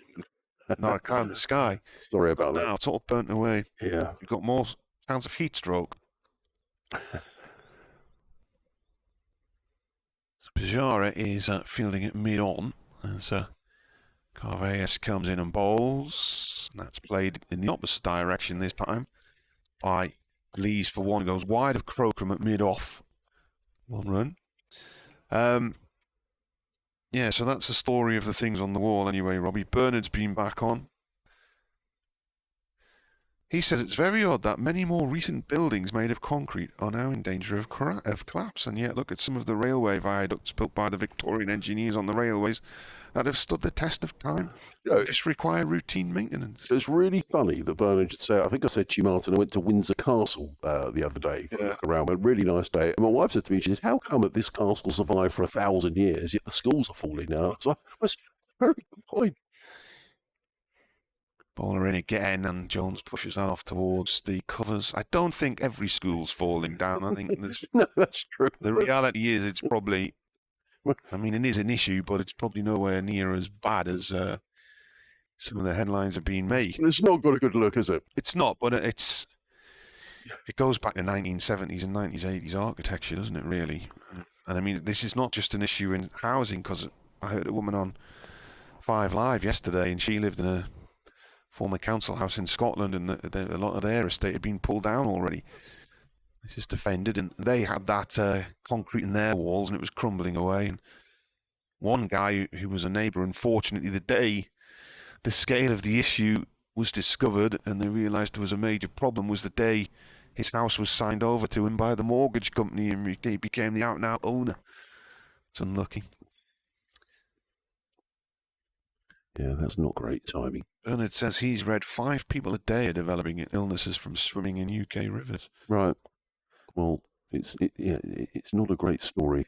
He says the BBC's been exposing these water companies dumping their detritus. Ribbon by Jones was in the air momentarily, but it's going to go away towards the point boundary for 4, just in front of the old scoreboard on our right. And that was the last ball of the second over. So Durham are 8 for none. They need another 49 to win. Yeah, going back to that Triathlon World Championship in Sunderland, 57 people who competed said they'd become ill.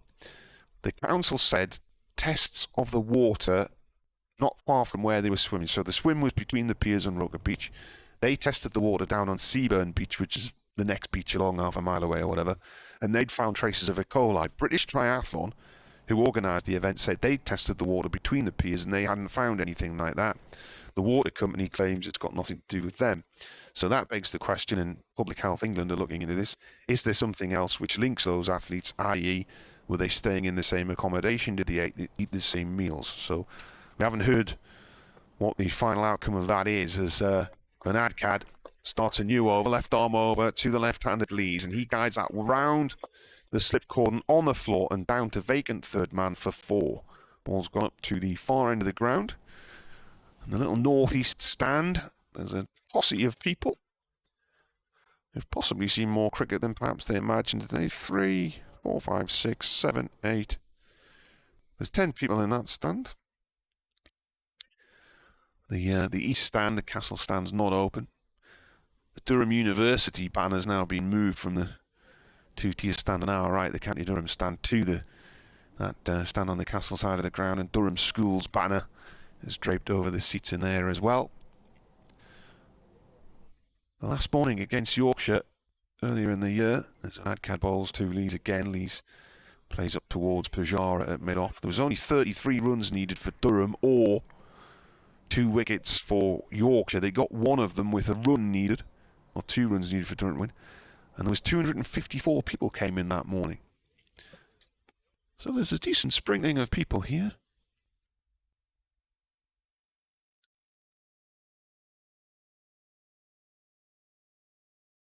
Probably about 20 in the County Durham stand that I can see. There's a few more in the stand just down below us, maybe 10 in there.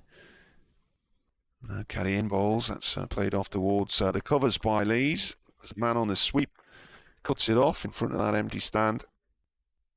And the throw back to the keeper's end. Finn Hudson Prentice out there after his half century a few minutes ago. So that's 10, 30, 40.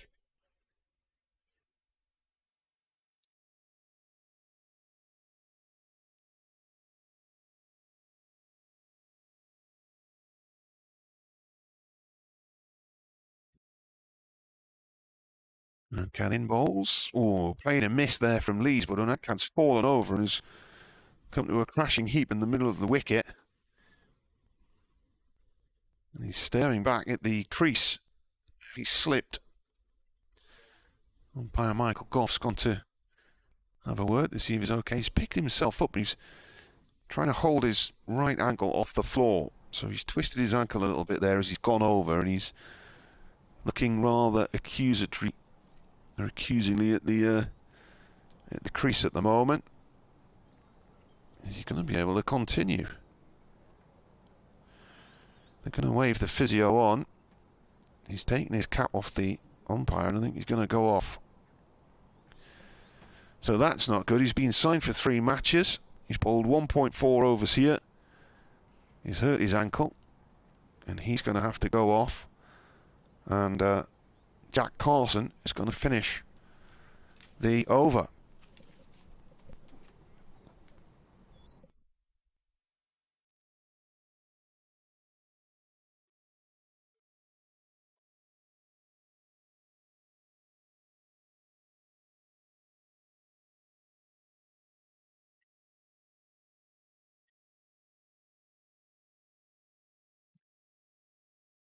From Sussex's point of view, they've got 3 games to go. He's able to play in the next 2. You want to hope that this is just precautionary, and he's decided the sensible thing is just to go off and not risk agitating that ankle anymore. And that it's just a minor matter. He's heading up the steps of the pavilion.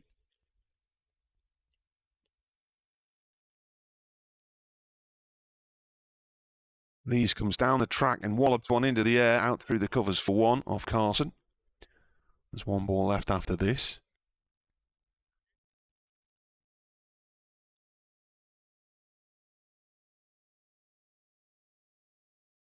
And Uncat heading up the pavilion steps. Ball left of this over. Durham now need 42 to win. 11:34 is the time here on BBC Radio Newcastle, BBC Sussex and BBC Radio Surrey. In comes Carson to finish the over, and that's turned away by Jones. 4-1 to mid-wicket, so he will keep strike. I have got the last quarter of the last page of my notebook left to write in here. I do have a new notebook, so I'm going to have to get that out and get that ready. And the notebook I've been using this season, started using it during the Sussex game, first week of the season. So it's got all the way to the beginning of September. Filled with lots of information from this year's cricket season.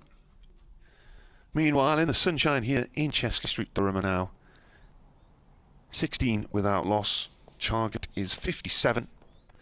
And here's Carvelis coming into bowl. It's played safely into the ground and off to short mid-wicket by Jones. 4-1.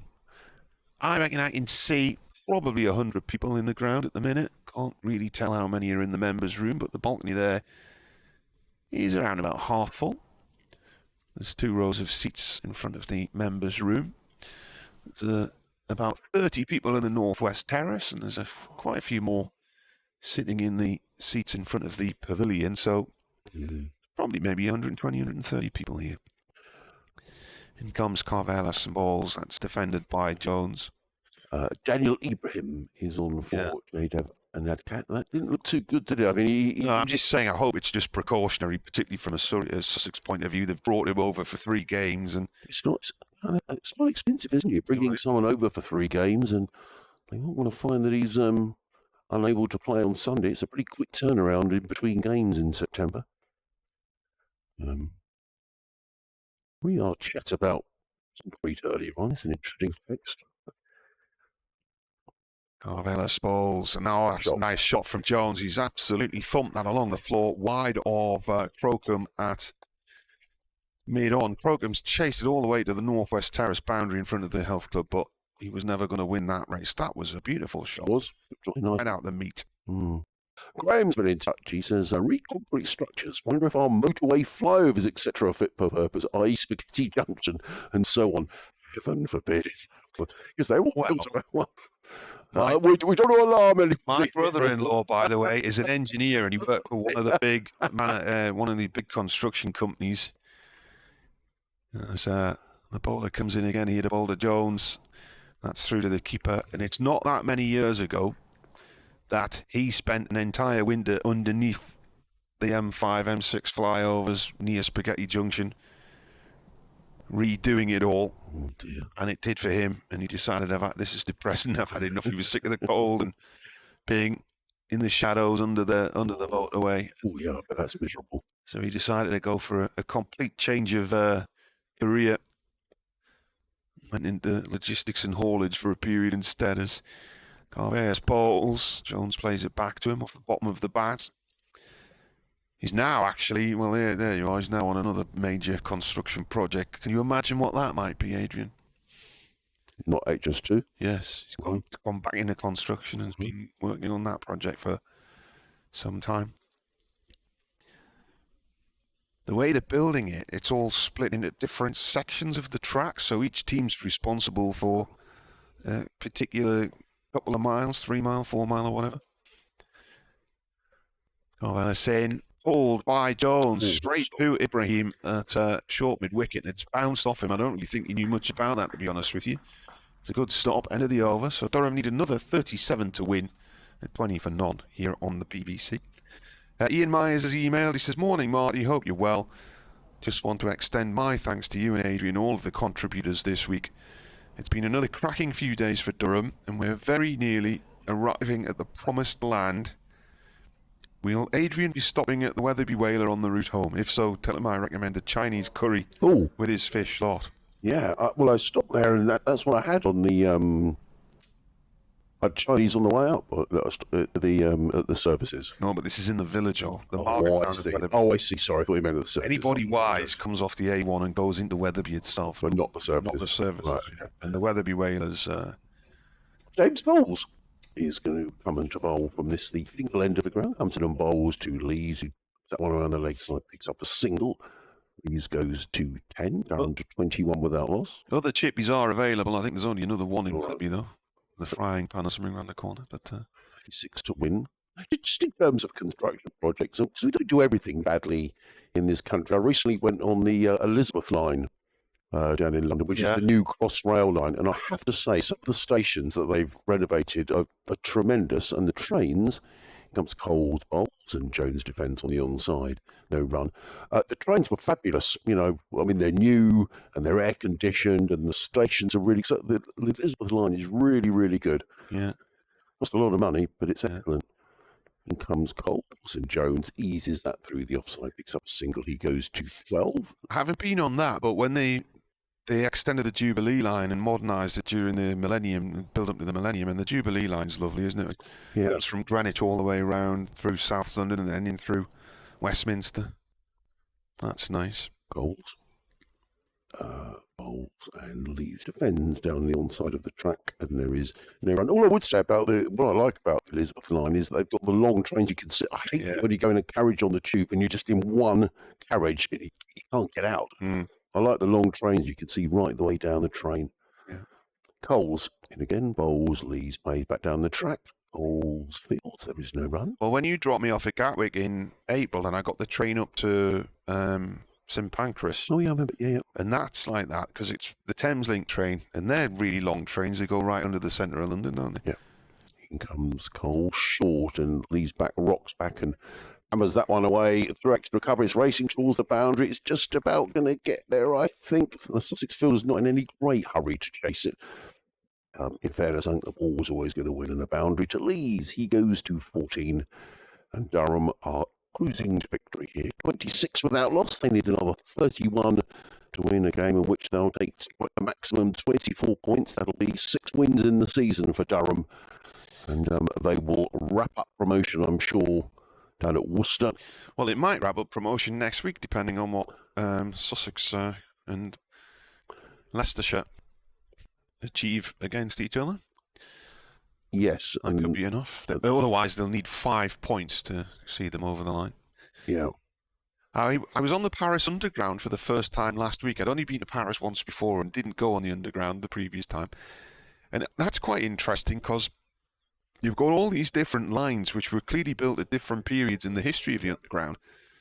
And they all seem to have different trains on them. So some of the trains are really small, others are quite big. Carson, who bowled 2 balls to finish off the Uncad and Adcad over a couple of overs ago after he injured himself, is now on properly. Oh, it's a flicked a leg slip and it didn't stick. Allsop there, isn't it? Yeah, there's a cry of catch it. Yeah. It's come off Jones. I'm not sure if it was off the bat or the thigh pad, but it's bounced off Allsop at leg slip. Got a short mid wicket in Pajara in there as well, and first slip. That skids through and he's bowled. So whether he was dropped or not, it doesn't matter because he has now just lost his middle stump. And that was an absolute daisy cutter. He's looked to go back into the crease to push that out through the covers, and it's daisy cutted through. He's out for 12. Bowled by Carson. Yeah. The score on 26. Michael Jones. 6 in the first innings, 12 in the second. And a reward for Jack Carson. What does that make for Carson in the match? He picked up 3 in the first innings, so 4 in the match for Jack. Yes, I'm just looking at this table, Martin. So what it means, 24 points for Durham takes them to 198. They're 44 points clear of Worcester. Now, Leicestershire, if they were to win at home next week with the full 24 points, would go to exactly the same as Worcestershire, 154. And they would both have 2 games left to play, so that would be exciting. Sussex will take 3 from this game, so they'll go to 116. If they were to beat Leicestershire next week by the maximum, they would go to 140 points. So they would still be 14 behind Worcestershire with 2 games to play. So, you know, it's not completely out of the question, but, you know, you're looking at getting maximum points and then winning your final 2 games. Worcestershire play Durham, then memory, they play Yorkshire final game of the season. Leicestershire come here last game of the season. So Durham all but over the line. So actually, I guess next week, Marty, even if Leicester win, the gap is still going to be 44 points between Durham and Worcestershire. Scott Borthwick's a new batsman, got a half century in the first innings. Durham skipper looking to get them over the line with a win. Yep.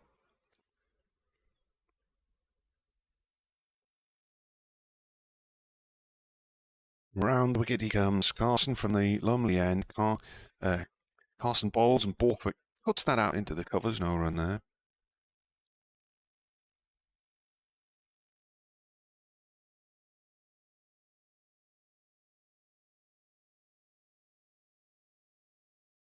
Carson Onto the stumps, balls. Borthwick back into his crease, just pushes that towards Pajara, short extra cover. No run. I mean, that one did keep it a bit low from Jack Carson. Marcus North said on the very first day when he was in here that he felt the pitch would be a good batting pitch for 3 days, but then there would be some deterioration, not least because it's a pitch that was used for the one-day international, the T20. Next ball played by Borthwick off the legs towards the square leg boundary, and they're going to run 3. It's been retrieved in the end by Hudson Prentice. From a Sussex point of view, the disappointment here will be that on the first day they were 110 without loss. And then to lose 10 for 156 and 5 for 19 at the end of the innings is what put Sussex in the pickle in the first place.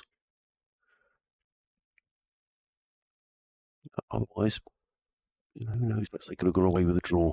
Comes in and balls again, and Lees plays this to short mid-wicket, no run. I thought I kept a bit low, Martin. Yeah, it didn't it? Well, this is probably what everybody was imagining would be happening later today. Yeah. It's starting to do a bit. No, wicket's starting to misbehave. And if Durham, it's immaterial now. But had Durham had to chase a couple of hundred today, with perhaps the wicket beginning to deteriorate a little, it could have been a really good game. But he never got themselves in that position. But that would have been the hope when they won the toss. Get Durham on here batting last, chasing 200 odd. It could have been really interesting, but Durham didn't let it happen. James Coles is going to carry on with a slip and a leg slip to bowl to Scott Borthwick, who's 3 not out, 29 for 1 at Durham. They need another 28 to win. The clock clicks round towards 10 to 12. And Coles over the wicket in and bowls, and defends out into the offside. And there is no run. Quick look, the other games in the second division of the county championship slightly immaterial today in terms of what we're talking about. But give you the scores in the first division. As in comes Coles, and comes Borthwick, clips to mid wicket. There is no run because Essex will be wanting to win their game against Middlesex to try and keep the pressure on Surrey. Surrey beating Warwickshire in 3 days yesterday. Coles is in bowls, and Borthwick's on the pad. That looks like a decent shout as you're perhaps going over the top. The ball comes off the pad and ends up at back point. There is no run. Coles again. Left arm slow spin bowls to Borthwick, who sweeps, and he's going to pick up 4 runs. I think Scott Borthwick, yes he is, sweeps that one nicely back for the square for a boundary. He goes to 7. And Durham to 33 for 1. So Chelmsford, Essex in their second innings are 165 for 1. So Alistair keeps going, doesn't he? 80, some runs today, hasn't he? Yeah, 80 not out. So Essex leading Middlesex by 290. Middlesex, potentially one of those sides who could get relegated from the first division. She may not be playing Middlesex next year, Marty. There was one result in the first division today. Coles is in bowls, cut away by Borthwick through the covers. Pujara misfields, and there's going to be at least 2 and possibly 3 here for Borthwick. No, he'll settle for the 2. No need to do anything. Darby goes to 9 at 35 for 1. 22 needed to win. Lancashire have beaten Northamptonshire by an innings and 26 runs. Wantage Road. I think that's pretty much the final nail in the Northamptonshire coffin. They'll be playing second division cricket next season, so you won't be going to Wantage Road, Marty. Won't be going there. Bowls, and Borthwick down the pitch, and he lofts that one high, wide, and handsome for 4 runs. 1 bounce over deepish mid wicket for 4. So Borthwick looking to finish this in a hurry now. I thought they might get this done by midday. Not too far off. Borthwick to 13, and Durham 39 for 1. They just need 6. Is it 16 or 18? 18. Win. Sorry, just the other score in the first division. Somerset 156 for 4. They're going to get beaten, I'm sure, down at the Aegeus because they still need another 346 to win. Well, Lancashire have won by an innings and 26 there. Yeah. That's a biggie. And the only other game going on is up at Scarborough, where Derbyshire 162, still needing another 411 to beat Yorkshire. That means then, I think, with that Lancashire win, they now know they're probably safe. As Carson starts you over in sunglasses here. Oh, no, he doesn't, sorry. Just check that, Marty, actually. Yeah, Lancashire are Yeah. safe. So that means that Matt Parkinson will leave Durham and will be allowed by Lancashire to join Kent for the final 2 games of the season. And Kent need him because they're in real trouble. Yeah, he does start a new over. I thought he did. First ball was played back to him, and the second one is as well. The scoreboard said that we were halfway through the over, and I thought that can't be right because the last ball had come from the other end for a 4. But it had jumped ahead of itself. Now it's gone back again. 2 dot balls so far. Then Lee's on strike on 14. Durham need 18 to win. They're 39 for 1. Carson right arm round. Lee's launches a full toss with a sort of punchy drive for 4 over long on. There was a man down there, but he's lifted it well beyond him. Nice, just strong wrists there in that one. 14 to win. Yep, was it? Straight down the ground. Another half century today for Wayne Madsen, who's been having a canny season for Derbyshire. In comes the bowler. That's lobbed in the air just beyond the reach of long on. That's 4 more, I think it is. And man down there is Carvelis. Couldn't get near it. Teasy sort of shot from Lees. 10 to win. Just looking there, if Essex were to beat Middlesex, they would go within 15 points of Surrey. So the championship's still open, but Surrey would be favourites. But Essex keeping the pressure on.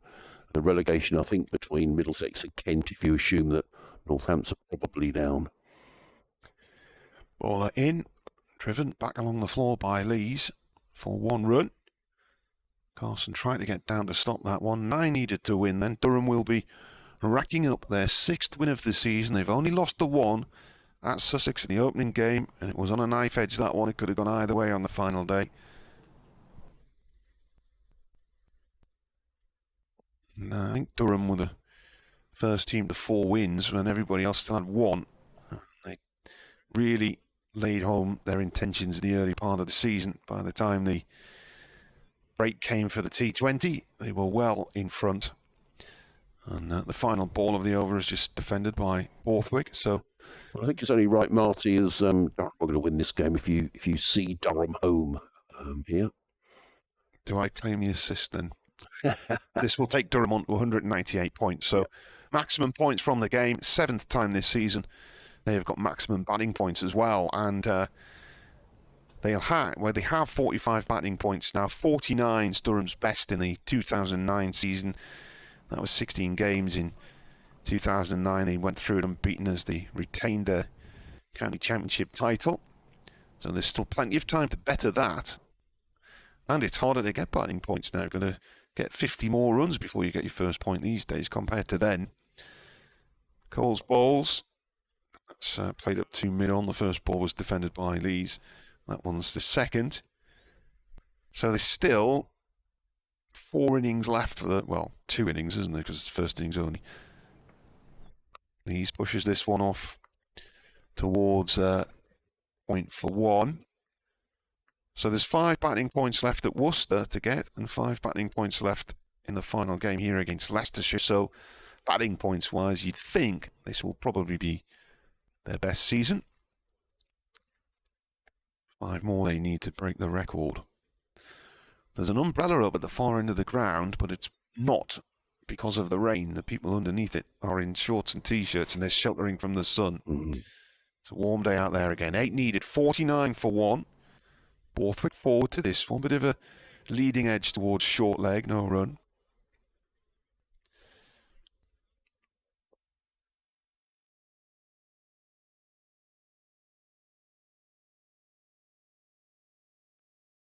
Durham nearing victory. This 4th morning. Cole's in. Borthwick sweeps, and he's dragged that past Allsop. That leg slip, and it's gone down towards fine leg for 2, picked up by Carvelis. 50 runs for Durham in 8.5 overs.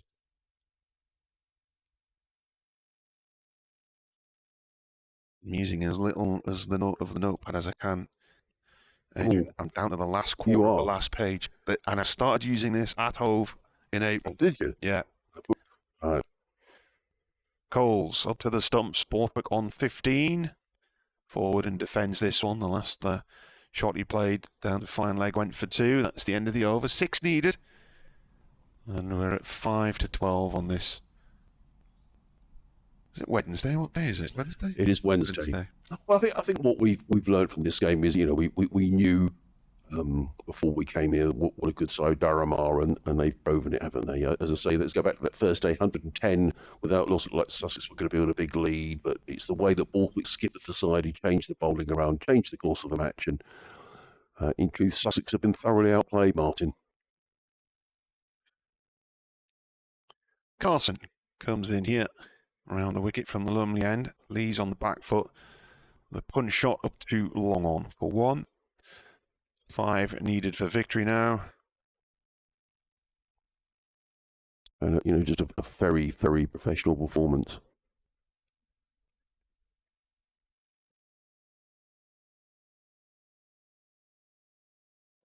Borthwick on strike, looks to sweep.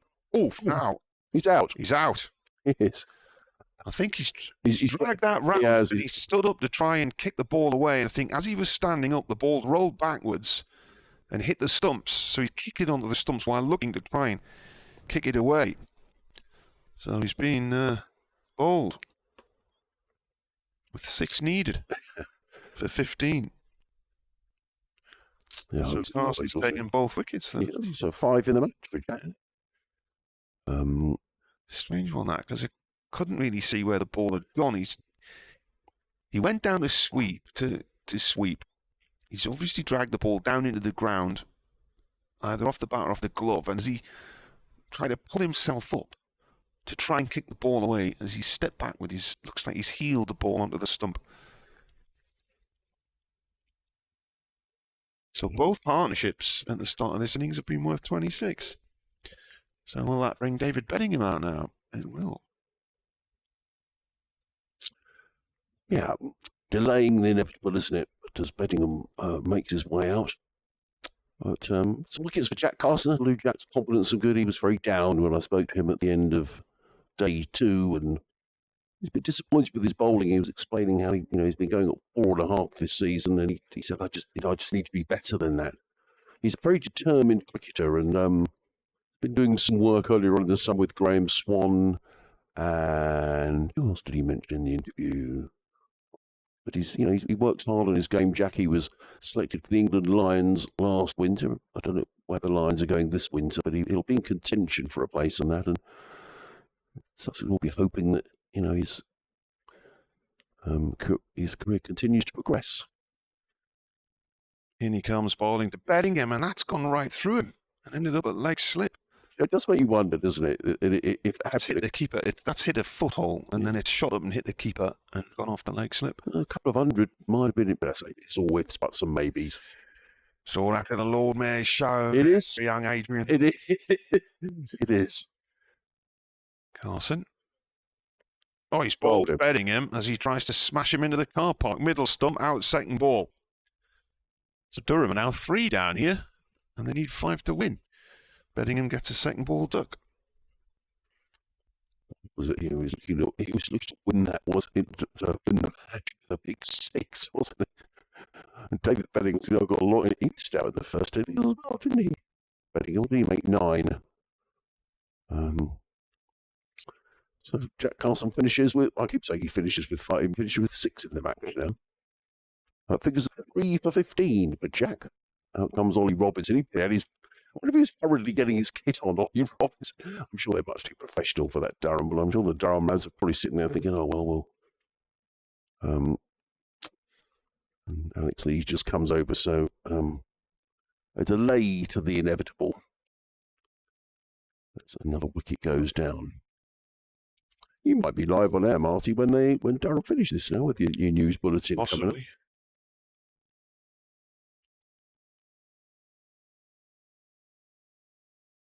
It's all gone a bit silly, this, hasn't it? Yes, yeah. As I say, whether Durham would approach it like this, if Fred Boycott would say on Twitter, you don't get anywhere slogging. Yeah, Durham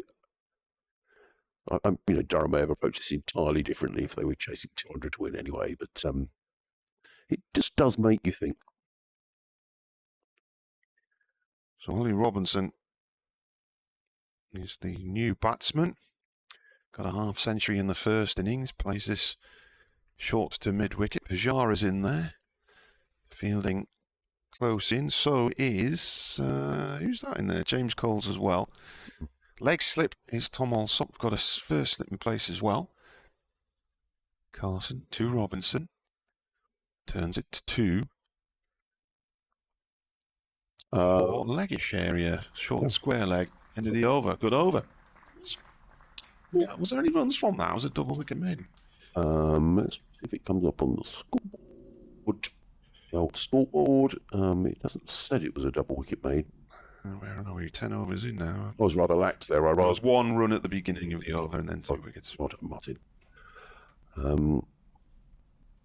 So, 5 to win. Whether with Alex Lee's finish it with a 6. He's probably too professional for that. He's probably thinking, we lost a couple of wickets here. Let's just nudge this around and finish the game. Marty. Next ball is a dot ball.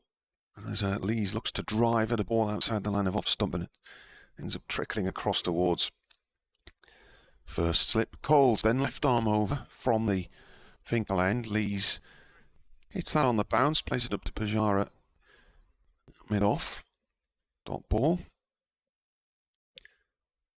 Can't hear anything in my ears. I hope they're going to come to us for the news. Coles in again, and it's a dot ball once more from Lees. Plays it back to the bowler. We're now actually half an hour from lunch, but we wouldn't go to lunch now with 5 needed. It would be they'd get the extra half hour in again, wouldn't they? Oh, there's the news. That's loopy, and it's driven by Lees down to long on for 1. So 4 needed to win. That brings Robinson on to strike.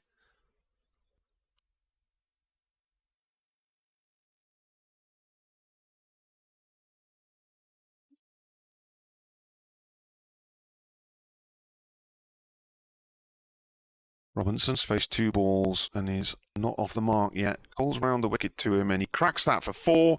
And that is that. The ball rolls to the boundary rope for 4. Durham finish on 57 for 3 and win by 7 wickets with 64.1 overs of the match left. And, 64 overs exactly now after that delivery was taken into the equation.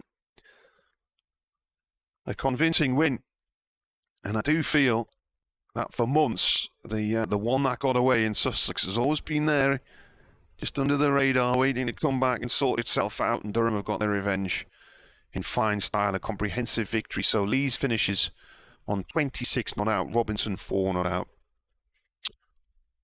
Well, I know you're doing an update in a minute, Martin. It just remains for me to say thanks for your company. Thank you, everybody, for your messages. Thank you for your hospitality here at Durham this week. And the best of luck for the rest of the season. Good luck in Division 1. And as ever, it's been thoroughly enjoyable, Marty. So thank you very much. 4 runs added for that partnership.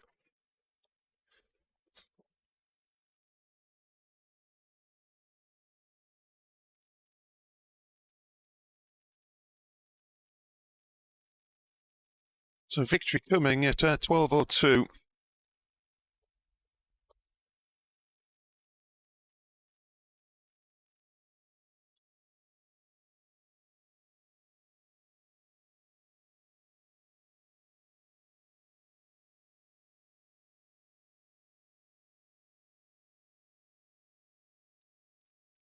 So Durham have a 44-point lead at the top of the table.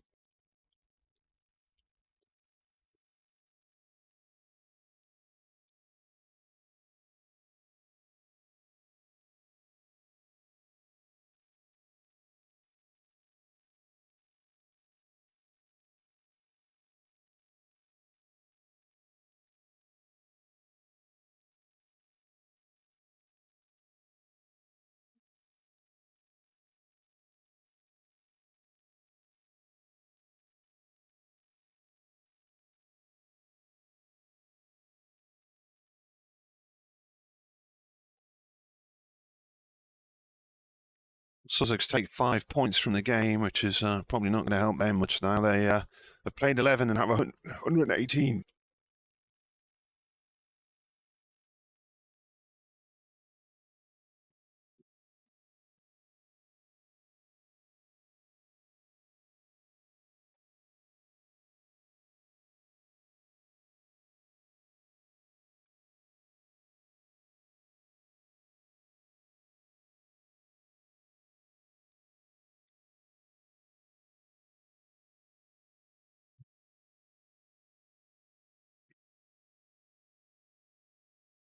Ground staff are already on the field there. Stumps have gone. The adverts are coming off the field. The wicket's getting a brush. And they'll then turn their attention to the next game here. Durham have one match left against Leicestershire on this ground in 3 weeks' time.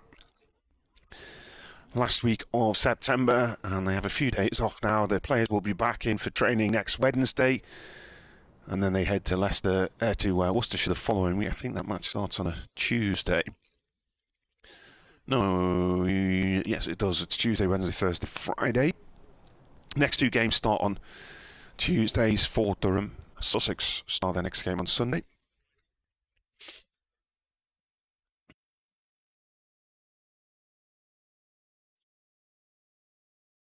Yes, Durham have won this one by 7 wickets, and they had 64 overs left on the final day if they needed them. A little bit of niggle value in the final partnership from Sussex this morning. Finn Hudson-Prentice making 64 and Henry Crocombe 18 not outs. They put on 45 for the final wicket, so all that for 295. That meant Durham were chasing 57 to win. They saw Michael Jones bowled for 12 by Jack Carson before Scott Borthwick dragged Carson onto his stumps when he was on 15, and then David Bedingham tried to smash him into next week and got a second ball duck, but Alex Lees and Ollie Robinson saw them home. Lees not out on 26, Robinson not out on 4, so Durham take maximum points from this game. Because of results involving Worcestershire and Leicestershire yesterday, they're not promoted yet, Durham, but they know as things stand, they need another 5 points to get over the line, and should surely do that in their next match at Worcestershire in 2 weeks' time.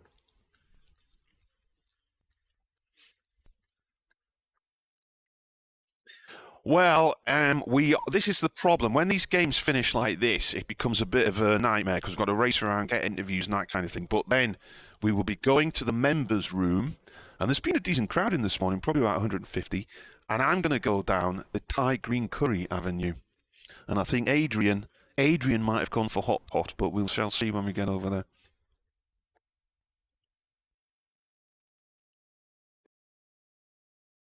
I don't know if you can hear that, by the way. Can you hear this? The Bladen race has been sung in the dressing room. Right, we'll leave it there. Thanks very much for joining us for this game. There'll be post-match reaction on BBC Radio Newcastle and Radio Tees later, and indeed on Radio Sussex and Radio Surrey as well. And I'll be back on the mic at Worcester, just over a week or so's time. So a few days off after this, although there's plenty of admin to be done between now and then. So bowling figures, that's what I'll leave you with. In this Durham second innings, Adcat bowled 1.4 overs before limping off after hurting his ankle, none for 9. And Ari Carveas, 2 overs, no maidens, and he took none for 9 as well. Carson, 3.2 overs because he finished that Adcat over, and he's taken 3 for 15, no maidens. And then James Coles, 3.5 overs, and none for 24. They went after him towards the end.